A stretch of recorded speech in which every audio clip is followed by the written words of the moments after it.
Hi everyone, it's Margaret here with 60 and Me. Thank you for being here today. Hope that you're doing okay in this world. I woke up this morning at 3 o'clock in the morning, couldn't sleep.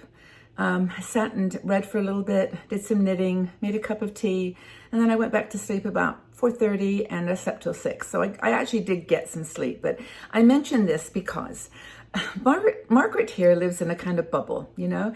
You watch me on these videos and I talk about topics that are of interest to women in our 60s, and I don't talk too often about myself in too much detail, but I feel like, you know, I'm in the same category as all of you. I'm 72 years old. I'm over 60, obviously, and I'm just struggling like you are with making the most out of this incredible time in my life. You know, when we're under a lot of pressures from outside because of the pandemic, and also just what that's brought about in our lives. You know, the kind of thinking about who we are, what's important to us, what we do. And one thing for me that's really been impacted is my sleep. And I don't know what, I mean, I've always been a light sleeper, and I've always, but I normally get 7 or 8 hours sleep a night, usually. But lately, in the last couple of years, it's just been very sporadic. So I wanted to chat with you about not just sleep, but about stress. And because I think, you know, if I'm truthful with myself and truthful with you, it's because I am a little bit stressed like everybody else. I'm just feeling that kind of shared pressure to just hang in there, be safe, you know, stay well, take care, and and also I do take on a lot of the comments and the feedback that I get from you guys, and I love it in the sense that it's my life, and I love you all so much for your honesty and your realism, your reality of the struggles. But I think that altogether, we're kind of walking on a little bit of eggshells, and stress has become an issue for a lot of us. So 6 ways that stress affects your body more when you're in your 60s. This is what interested me about this article by Sophie Chung. And it wasn't that we weren't feeling stressful. I mean, I think we all agree that there's a little bit of stress in our lives, and maybe even bordering on depression and, just despair, some people. But it's more than that. It's that when we're older, it actually does have more of an impact. It's a really interesting phenomenon in stress, and Sophie does a great job. I'll encourage you to read her article. I'll put the link, by the way, in the section. There's a description box under this video where you put see more. Click on see more, and you'll find the link. But she says, we sometimes use stress in a good way. It motivates us. It inspires us. For me, when I'm feeling stressful, it encourages me to go out, get into nature, do some projects, do some knitting, do something for myself, or have a spa, have my own created spa day at home. I do that a lot. The mask, a little self massage. It's all good, but it's important to know that there are some effects that stress has on your body that are different when you're older. And these are the 6 common ways, and she goes into this in a little bit of detail that you might want to review. First of all, I'll go through sleep. Now, the sun is coming through my window today, so I hope it's not too glowy, but it's a really lovely spring day, so that helps. That helps a lot. But sleep is disrupted by stress. Your body uses that time when you're sleeping to recharge your batteries, literally. I mean, invisible batteries. And if you get those stress hormones flooding around your body, you are going to have even more stress. So it's kind of like a vicious circle. You're stressed, so you worry and you can't sleep. You can't sleep, you don't get the right hormones, or you get stress hormones going through your body, you get more stress. So what can you do? Well, I'm going to tell you some remarkable things that you've heard a million times, and you're going to go, Margaret, tell us something new. Well, there isn't anything new. It is exercise. It is meditation. It is a bath, maybe before you go to bed. It is a hot water bottle, one of my friends. It is a hot drink. It could be yoga. It could be a drink. It's whatever you do. There are ways that you can calm yourself before you get to sleep. The other thing, by the way, and this is actually, now that I stop to think about it, is probably one of the ones I need to look at the most, and that is being on my computer. Because I tend to do my work at the beginning and end of the day, because I'm up early, so of course no sleep. So I work early, 5 till 8 or 4 till 6. And then I do other things during the day, and then I come back on because the United States is our main number of women are in the US, and you come online around 5. So I'm back online from 5 to 9 or 10. So it's probably part of my own doing that I'm, blue screening myself into a stressful situation.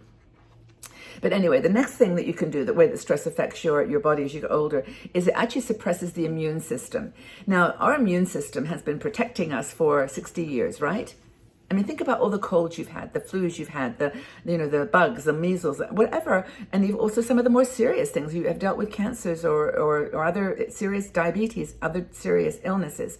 Your immune system has been a little army just fighting for you for 60 years. And it's done that so well that here you are, you're still here. And, but the changes is that as you get older, your immune system does get a little weaker and more susceptible to virus. Now that's why the COVID situation has been so difficult for us, because our immune systems, as much as we say, oh, I'm strong and healthy, your immune system has had a bit of a battering as you've gotten older, and it's going to be a little less resistant. So that's why, thank goodness, the vaccines and others are being given to the older folks first, because we are then going to, well, not only just get through the virus a little bit better, but we're going to be here for each other and for our families. And I think about that a lot now myself. I think about my families and how I want to be here for them. I just feel like it's hard for them too. My grandchildren, I've got one who's 13 and he's like going to school and online. Like he's not even mixing with his friends. And my other grandchildren who are younger can't even go to toddler groups, so they can't go out into do sports. I mean, it's just, I feel for them. I really, really do feel for them. So high stress levels reduce your recovery times for your immune system. So stress and weakened immune system don't go together very well. Heart complications. Yeah, heart attacks, strokes. These are going to increase as you get older. More tension, more likely that you're going to have some problems with your heart. Increased blood pressure is a result of a stressful situation. So learn some techniques. I have found, and I don't mean to, I'm not selling any products or anything, but breathing, and find one online. I got to stop for a second and breathe. You rush through stuff, don't you? So we breathe. I've done tests with my blood pressure, where I've done my blood pressure because I have a home machine and I just check it and it's high. And I think, okay, what's happening around me? I had a phone call, I had to do some work that was a little stressful, a phone call. I sit and I breathe, I do 4 in, 4 out, or meditate, and it helps so much. I then tested my blood pressure and it goes down like 20 points in 10 minutes. It's really remarkable. So cholesterol levels, high blood pressure, all result in a weakened heart. So that's where stress again impacts you as you get older a little more than when you're in your younger years. It's true.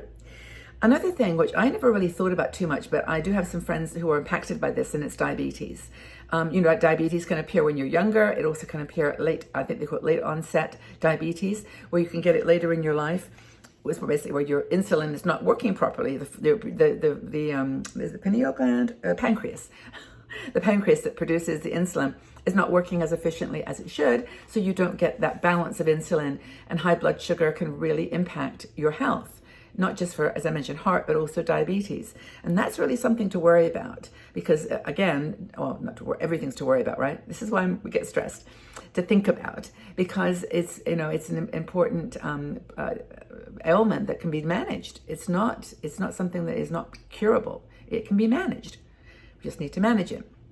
Get our doctors to help us. The one thing is actually feeling unwell in general. That's another thing that happens a lot. Our stomachs get weakened. We maybe are eating a few more comfort foods, or we're gaining a bit of weight. We've got that cortisol flashing through our bodies. That can, in fact, help you harm your digestive system, which is another thing that gets a little more fragile as you get older. There's another thing, which is the dementia. Of course, you've got dementia worries as you get older, because your brain, again, it's been busy. It's been busy for 60, 70 years. And, there's things that can happen as you get older with your brain. And, stress has had a relationship. I think there was some research in Sophie's article. I think she talks about the research, and check it out, because don't believe me. This is not medical advice. This is just a chat, and just check it all out for yourself. But I believe they've discovered there are some relationships between stress and Alzheimer's and dementia. So what can you do? Well, exercise, get out into nature. I have found that to me to be one of the strongest energizers. Just getting into nature, breathing the air, looking at Mother Nature and learning from her lessons of relaxing in the winter, coming to life again in the spring. Try the relaxation techniques that you've heard about: yoga, Tai Chi, Pilates, maybe cardio and fast running and walking are your ways of relaxing. But find some relaxation exercises that are good for you, rowing, whatever works for you. Write down your worries. Be a warrior, not a worrier. Write them down. Just have a book called Your Warrior Book, the Warrior Book of Worry Documentation. Just write down your worries. What's the worst thing that can happen?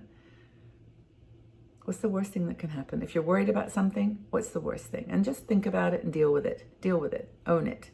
That's what I would like to suggest we all do. Healthy diet, of course. Diet, supplements if you need them. Just take what you need to sort of fill in the gaps. Like I was just eating now 3 Brazil nuts a day because it has a lot of selenium, which apparently is good for you. Zinc, those types of supplements that you just might not get in your normal diet. And then finally, relax. Find ways to relax with music, poetry. I listen to audiobooks. And all those things help me a little bit. So what do you do? I mean, are you feeling stress eating away at you a little bit? Have you identified what's causing it? It's not like just to kind of do a preachy, do your exercise, share, walk and all that. It's just do what's right for you. And no, you're not alone. You're absolutely not alone. We're all on this journey together, and I'm happy to be by your side as you are by mine. So take good care of yourselves. Stay safe and well, and tell us what you think is a good method that you've found for dealing with stress, because it impacts you in different ways as you get older. Okay, everybody, take very good care. Stay safe and well, be strong, and be confident, be happy. Take good care. Bye-bye for now.